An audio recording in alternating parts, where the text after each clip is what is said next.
Hello student, आज का अपना 9th क्लास का जो टॉपिक है वो है एक्सरसाइज फर्स्ट इसीलिए है। उसमें एक एक्सरसाइज थी 1.6 जो हमने इसका वीडियो नहीं बनाया था, इसका वीडियो हम बना रहे हैं। उसमें हम सिखाएंगे आपको laws of exponent for real numbers. ठीक है, अब laws of exponent real number क्या होते हैं इनके मैंने कुछ फॉर्मूला लिख रखे हैं, मैं उनको यहाँ पे एक्सप्लेन कर दूंगा और उससे रिलेटेड जो भी क्वेश्चन है इसमें 1.6 में वो आप सोल्व करेंगे। ठीक है, कुछ क्वेश्चन हम यहाँ पे सोल्व करेंगे, बाकी के रिमेनिंग क्वेश्चन आप ट्राई करेंगे घर पे सोल्व करने। ठीक है, तो फर्स्ट जो फॉर्मूला है लॉज ऑफ एक्सपोनेंट का a के पावर n मल्टीप्लाई a के पावर m, यानी a क्या है यहाँ पे, a को हम बोलते हैं बेस। ठीक है, और ये जो m और n जो है इसको अपन एक्सपोनेंट या पावर जो भी बोलते हैं। ठीक है ना, एक्सपोनेंट। ठीक है, अब ये एक्सपोनेंट किसी भी हो सकता है, आपके रियल नंबर में है सारे के सारे। ठीक है, m की वैल्यू 1 2 3 भी हो सकती है, फ्रैक्शन में भी हो सकती है, कुछ भी हो सकती है। ठीक है, अब अगर बेस दोनों का सेम है और बीच में आपके मल्टीप्लाई का सिंबल है तो यहाँ पे जो पावर है ये क्या हो जाती है, पावर क्या हो जाएगी 8। अब इसका मैं एग्जांपल लेता हूँ, यहाँ पे सबके एक एक एग्जांपल लेके इसको एक्सप्लेन करते हैं। सबसे पहला फॉर्मूला हमारे पास a पे पावर n और a पे पावर n। ठीक है, अब इसका एग्जांपल लेता हूं, ये इसका फॉर्मूला है। सपोज करें a की वैल्यू मैंने ले ली यहाँ पे 2 और a की वैल्यू यहाँ पे पावर ले लिया मैंने 4 और फिर a इस आपको क्या लेना है, क्योंकि a सेम है तो यहाँ पे 2 है, इसका बेस यहाँ पे भी 2 होना चाहिए। यहाँ पे मैंने कुछ और ले लिया इसकी वैल्यू 3 में। ठीक है, तो 2 पे पावर, क्योंकि बेस सेम है तो बेस को आप एक ही बार लिखना है और पावर जो है मल्टीप्लाई, अगर बेस के बीच में मल्टीप्लाई का सिंबल है तो पावर क्या हो जाएगी 4 + 3, तो 2 पे पावर 7। ठीक है ना, तो अगर बेस सेम है और तो उनका पावर क्या हो जाएगी, आपको क्या करनी है 8, वो भी कब, जब मल्टीप्लाई का सिंबल बीच में। ठीक है, इस तरह से ये इसका। अब सेकंड फॉर्मूला क्या है, देखिए सेकेंड फॉर्मूला का मैं एग्जांपल देता हूं। ये है am और ये अपॉन m, इसका जो आंसर है ये पावर m - s, यानी am डिवाइड बाय am, यानी डिवाइड आ रहा है, डिवाइड का सिंबल है। और जैसे मैंने एग्जांपल लिया 2 पे पावर जैसे 5 ले लिया और 2 पे पावर सपोज करिए यहाँ पे 3 ले लिया। ठीक है, यहाँ पे बेस दोनों का सेम है, बेस दोनों का सेम है तो 2 लिखना है। अब डिवाइड हो रहा है तो 5 - 3 तो 2 पे पावर 2। ठीक है ना, 5 में से 3 माइनस करेंगे ये इसका आंसर आ जाएगा। आप इसको और आगे सोल्व करेंगे तो ये 2 पे पावर 2 का मतलब 2 * 2 ये 4 हो जाएगा। ठीक है, तो इस तरह अगर डिवाइड हो तो आपको पावर माइनस करनी है और मल्टीप्लाई है तो पावर क्या करनी है, ऐड करनी है। थर्ड फॉर्मूला जो है इसका am पावर n। ठीक है, इसका जो फॉर्मूला है वो है m × m। ठीक है, अब इसका एग्जांपल देखिए, यहाँ पे जैसे पावर कुछ भी ले लिया आपने, बेस कुछ भी ले लिया 3 ले लिया आपने, और यहाँ पे m की वैल्यू जैसे 2 ले ली और बाहर कुछ भी दे रहा है जैसे 5 ले दिया ऐसे। ठीक है, ये हो गया बेस और m की वैल्यू मैंने 2 लिख दी और m की वैल्यू मैंने 5 लिख दी। इस तरह का कोई क्वेश्चन है इनको कैसे सोल्व किया जाएगा, 3 और अब क्या है इसका m × n, यानी पावर में इस पावर का मल्टीप्लाई कर दीजिए। ठीक है, ये हो गया आपके 3 पे पावर 10। इस तरह के क्वेश्चन को इस तरह से सोल्व किया जाएगा, जब पावर के ऊपर क्या हो, ब्रैकेट के ऊपर फिर पावर हो आपको इस पावर में इस पावर का मल्टीप्लाई। ठीक है, फिर आगे 2 नंबर्स हो यानी बेस अलग अलग दे रखा हो लेकिन पावर सेम हो, क्या हो a पे पावर m और मल्टीप्लाई b पे पावर n, इसका आंसर आ जाएगा a b पे पावर m। यहाँ पे देखिए बेस दोनों का अलग अलग है, यहाँ पे बेस a है, यहाँ पे बेस b है, लेकिन पावर दोनों की सेम है। तो जैसे यहाँ पे बेस लिया मैंने 2, इसकी पावर 3, यहाँ पे बेस हमने ले लिया 3, या कुछ भी ले लो आप 3 4 5 कुछ भी ले सकते हैं। ठीक है, मल्टीप्लाई और यहाँ पे पावर 3।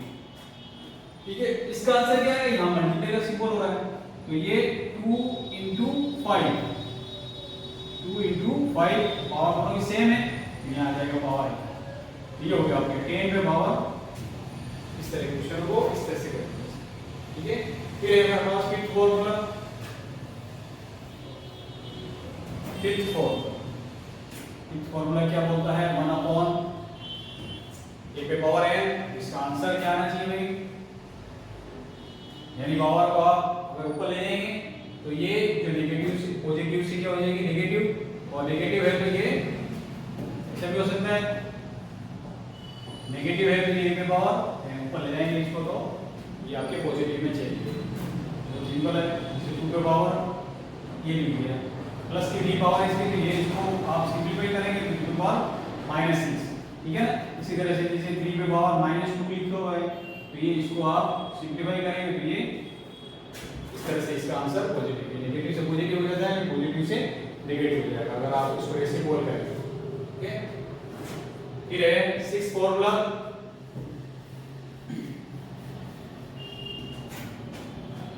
सिक्स ये लिखा हुआ है n रूट a की जो वैल्यू होती है a पे पावर 1 अपॉन, ठीक है, ये अच्छा वाला है, इसमें इसको समझना है। अब a की जो वैल्यू है n इज ग्रेटर देन 2, ठीक है ना, यहाँ पे a की वैल्यू हमेशा क्या होगी 2 से बड़ी होनी चाहिए, अगर 2 से बड़ी नहीं होगी तो फिर क्या होगा, यहाँ पे ऐसा कोई क्वेश्चन ऐसा नहीं हो सकता है, 2 आपको यहाँ पे नहीं लिखना है, 2 से बड़ा ही होगा, ठीक है ना, 3 हो सकता है, 4 हो सकता है, 5, ठीक है, नेचुरल नंबर में कुछ हो सकता है। अब यहाँ पे मैं कोई एग्जांपल लिख रहा हूँ, यहाँ पे 3 पे पावर a कुछ भी लिख दिया मैंने, जैसे 5 लिख दिया, ठीक है, तो इसका आंसर क्या आएगा, ये 3 आपको बिल्कुल यहाँ पे इसके नियरेस्ट में आएंगे, इसके आगे बड़ा नहीं लिखना, अगर आप इस तरह से लिखेंगे बड़ा तो वो वैलिड नहीं माना जाएगा, 3 को बिल्कुल स्मॉल नंबर्स में लिखना 3, ठीक है, तब जाके इसका आंसर जो है 5 पे पावर 1 अपॉन 3, ठीक है, 1 अपॉन 3। और मैं एग्जांपल लेता हूँ, जैसे 2 ले लिया और ये अंदर के अंदर इसमें नहीं यहाँ 5 कर दिया, तो ये 2 पे पावर 1 अपॉन 5 दे देगा, ठीक है, इस तरह के है क्वेश्चन। फिर है लास्ट आप जानते हैं किसी भी नेचुरल नंबर या रियल नंबर के ऊपर पावर अगर 0 है तो उसकी वैल्यू कितनी होती है, हमेशा 1, यानी कुछ भी लिख दीजिए आप, 2 पे पावर 0 कर दिया इसकी वैल्यू, 3 पे पावर 0 कर दिया तो भी इसकी वैल्यू, आप कुछ भी लिखेंगे नंबर और उसके पावर अगर 0 है तो वो चाहे ये फ्रैक्शन में हो चाहे किसी में भी हो, ऊपर पावर अगर 0 है तो इसकी वैल्यू हमेशा 1 आएगी, ठीक है। ये तो हो गए सारे फॉर्मूले अपने laws of exponent of real number. अब इससे रिलेटेड क्वेश्चन है वो हमारे 1.6 में दे रखे हैं, देख लेते हैं क्वेश्चन इसको, ठीक है। तो सबसे इंपॉर्टेंट है आपको ये फॉर्मूले इनको अप्लाई करना, कैसे कहां कौन सा फॉर्मूला यूज होगा,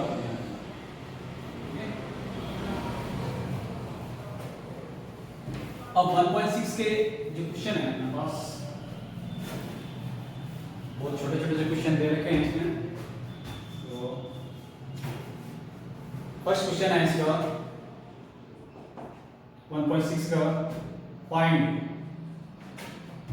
6 पे पावर 64 पे पावर 1/2, ये तो हो गया फर्स्ट क्वेश्चन।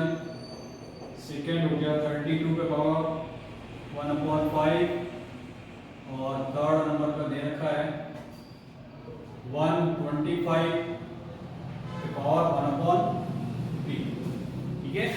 अब देखो इन तीनों में से एक क्वेश्चन हम सोल्व कर लेते हैं ताकि आपको पता लग जाए कि क्वेश्चन कैसे सोल्व हो रहा है। जैसे मैंने लिखा है यहाँ पे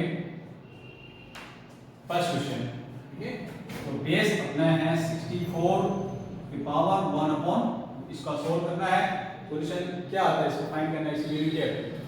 तो हम क्या करेंगे यहाँ पे 64 को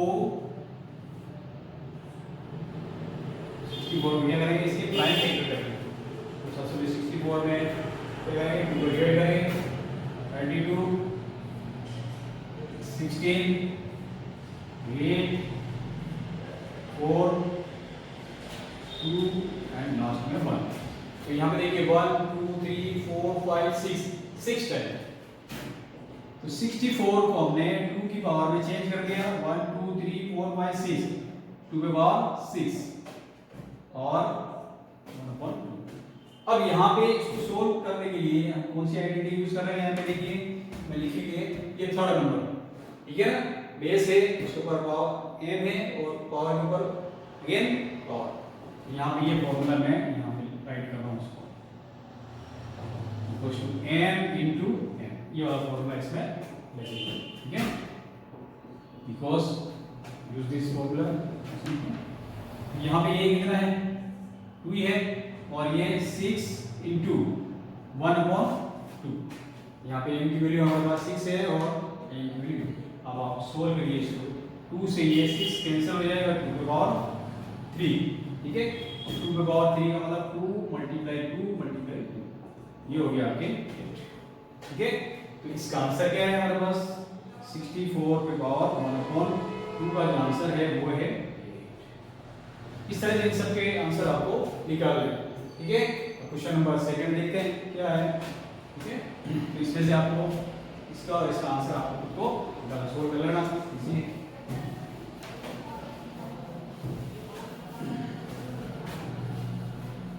क्वेश्चन नंबर 2 उसमें क्या है? इसमें ये क्वेश्चन ऐसे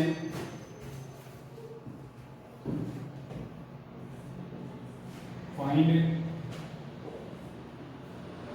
देखिए यहाँ पे 9 पे पावर 3/2 फर्स्ट क्वेश्चन है, सेकंड क्वेश्चन है 32 और 2/5 थर्ड नंबर है 63 और 3/4 द लास्ट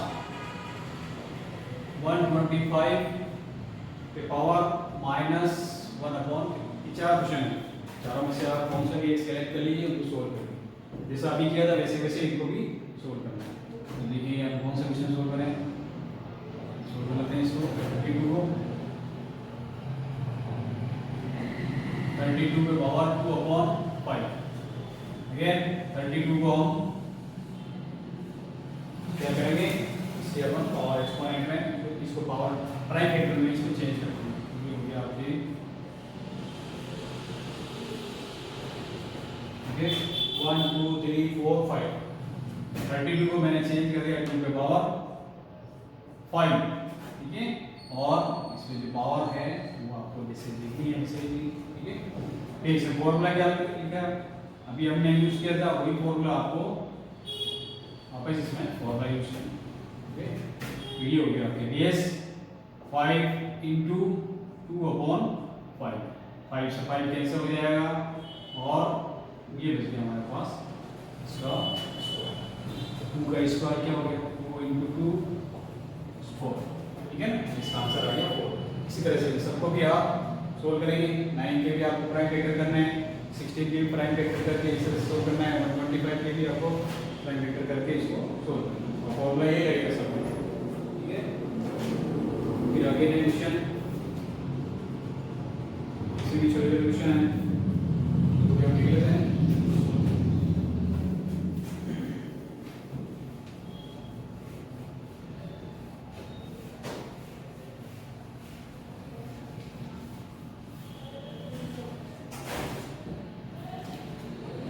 क्वेश्चन नंबर 3 लिखा है सिंप्लीफाई,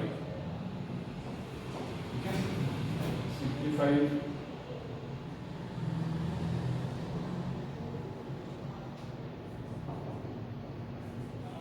सिंप्लीफाई, ठीक है।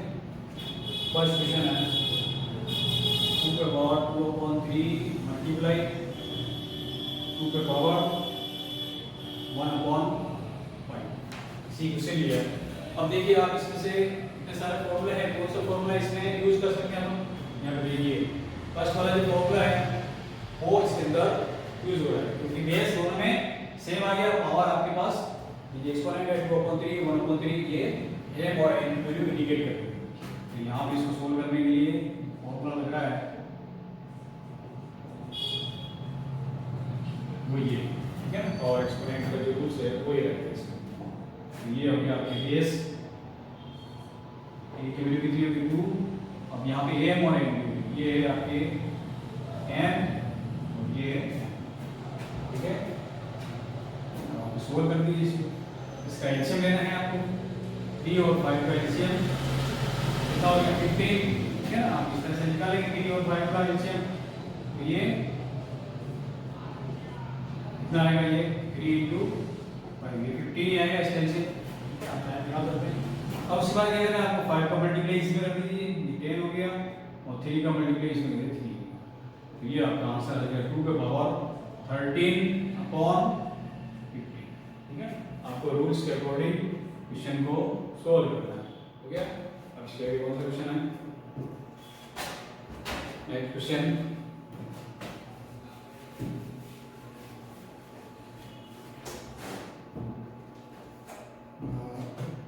1/3 पे पावर 3 और 3 ठीक है। अब इसको सोल्व करेंगे, देखिए यहाँ पे कौन सा फोटो लगेगा इसके अंदर, इसलिए लगेगा इसका ब्रैकेट के बाद इस तरह से है, ये वाला पहले ये लगाएं इसमें, तो यहाँ पे 1 पे पावर 7 और 3 पे पावर 3 पे पावर 7, ठीक है। अब उसको सोल्व करना है, 1 पे पावर 7 का मतलब क्या होता है आपके 1 के ऊपर पावर चाहे कितनी भी हो जाए इसका आंसर 1 ही आएगा। और यहाँ पे देखिए 3 पे पावर, अब यहाँ पे n × n वाला फॉर्मूला 3 × 7 1/3 पे पावर 21। अब इसको और आगे सोल्व करना है, तो अब देखिए यहाँ पे 1/, ये पे पावर n है, इसको आप और सिंपलीफाई करना चाहते हैं तो 3 पे पावर -21, ये इसका सॉल्यूशन हो जाएगा, ठीक है। इसके बाद थर्ड क्वेश्चन, इसी का थर्ड क्वेश्चन है,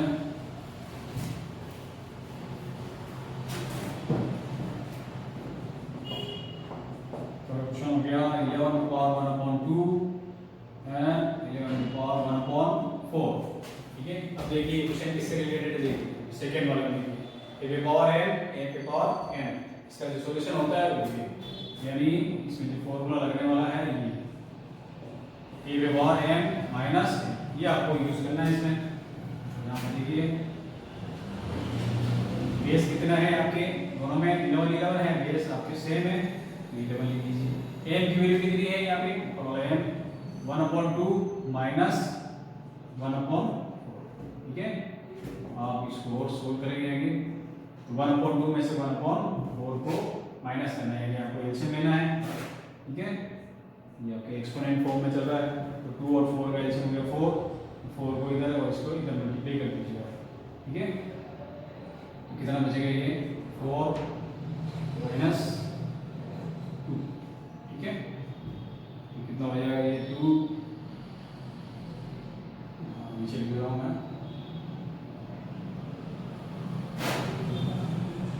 11 पे पावर 2/4, तो ये 11 पे पावर 1/4 ही आएगा। तो क्या करना है, 2 का डिवाइड करेंगे इसमें, तो ये 2 - 1 अलग अलग है यहाँ पे, इसका डायरेक्ट अपन सोल्व करेंगे। 2 का डिवाइड अपन करेंगे 4 में, तो 2 आएगा, 2 का मल्टीप्लाई इसमें किया, 4 का डिवाइड किया 4 में, और ये 1 था, तो ये हो जाएगा 1/4 सोल्व हो गया 1/4, ठीक है, ये इसका आंसर। ओके, लास्ट वाला क्वेश्चन, लास्ट वाले में